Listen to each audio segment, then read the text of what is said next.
Singapore is starting technical studies for a decade-long project to integrate coastal protection measures with future reclamation plans on its east coast.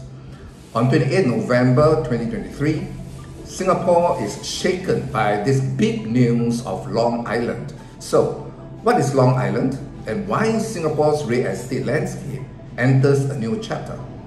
Welcome to Chat with TC. In this episode of Chat with TC, let's discover what Long Island is and examine the magnitude of effect on Singapore real estate landscape. The Long Island concept could involve around 800 hectares of reclaimed land, nearly the size of 1,142 football fields, and potentially provide more opportunities for waterfront living and jobs.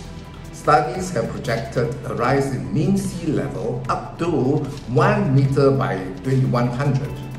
Combined with the possible high tides and storm surges, the sea level could rise by 4 to 5 meters, threatening Singapore's shorelines. Since 2021, Singapore has progressively conducted site-specific studies for different segments of its coastline. In September, it launched its first research center dedicated to strengthening local capabilities and expertise in coastal protection and flood management. Around one-third of Singapore is less than 5 meters above mean sea level, including East Coast Park, a recreational area around the size of 180 hectares, which sees 7.5 million visits annually, according to the National Parks Board. The effects of high sea levels at the park, Singapore's largest park with a span of about 13 kilometers, are already being felt. In 2018 and in January this year, swaths of the park were flooded due to rain and high tide.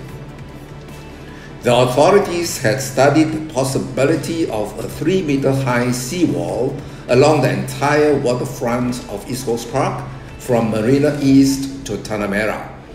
These would be accompanied by 12 tidal gates and pumping stations along each of the existing outlet drains to keep the sea out and to pump rainwater out when heavy rain coincides with high tide. Let's hear from the CNA presenter Dawn Tan further explains and describes about the Long Island. A Long Island around the East Coast Park. Now, what exactly is this Long Island? It's basically reclaiming around 800 hectares of land along the shoreline of the ECP. Why? Well, one reason is to protect Singapore against rising sea levels, and the second is that it could lead to more homes, jobs, and facilities. The island would create an enclosed area in front of the ECP and transform it into a reservoir. It would also add around 20 kilometers of coastal and reservoir parks. But don't get too excited just yet. We'll first need to study the feasibility of this island. Technical studies will start next year, and the entire project, well, it could take decades to complete. Long Island will be reclaimed at a higher level to protect against sea level rise. The island would also create an enclosed water body, preserving the waterfront character of the original East Coast Park. Long Island, how it will work. The Long Island is envisioned to stretch around 15 to 20 kilometers from Marina East to Changi and contains a reservoir flanked by 2 land spaces. The purpose of the reservoir is to boost Singapore's water supply and protect its coastline from rising sea levels, and at the same time, the land spaces can be developed for new homes and integrated with coastal parks and recreational spaces. Climate change strategies, when integrated with Singapore's long-term plans, will help to meet our land use needs and provide opportunities to expand and enhance our green and blue network. The new freshwater reservoir would increase water supply and would also reduce number of tidal gates and pumping stations to 2 for flood management in the East Coast area. Apart from coastal protection measures, the reclaimed island could host additional recreational facilities such as canoeing and dragon boating on the reservoir. The new island would add around 20 kilometers of new coastal and reservoir parks to the existing East Coast Park. Long Island, marked out as an upcoming residential area as part of plans with Singapore's Long-Term Plan Review LTPR 2021. Would it be interesting to discover many decades ahead what are the condominiums along the East Coast waterline that are now enjoying either partial or full sea view, and whether or not these remain so in years to come? This is gonna blow one's mind, I'm sure. So, let's begin by superimposing the Long Island map with a street map that I just did, and not to scale though, and to the best estimates. Shall we segmentize the East Coastal area into, well, 10 zones, namely A to J? It is eye-catching notice that 1, 2, and 3 are 3 tracts of reclaimed lands that can be developed for new homes and integrated with coastal parks and recreational spaces. This would mean that houses currently in zones A, B, C, F, and G, and I have a potential sea view being blocked in the future, and those in zones D, E, H, and J likely may still enjoy open reservoir or sea view. Only then one could refer to the URA master plan zoning and plot ratio to further explore any opportunity.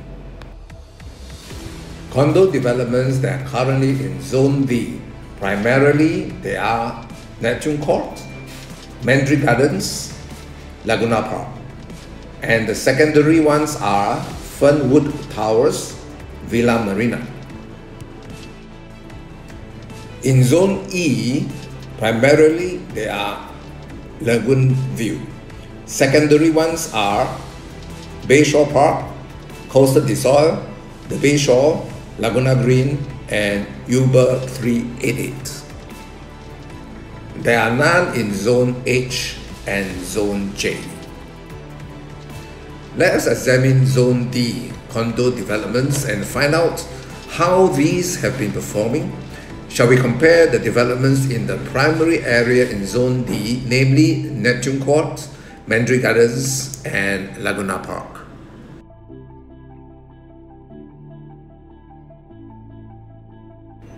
Now, let us now examine Zone D condo developments in the secondary areas, namely Fernwood Towers and Villa Marina.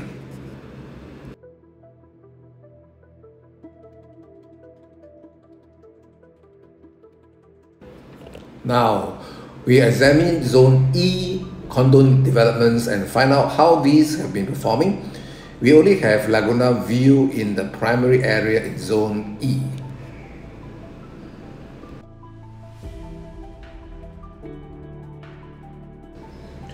We now examine Zone E condo developments in the secondary area, namely Bayshore Park, Coastal de Sol, the Bayshore, Laguna Green, and Uber 388.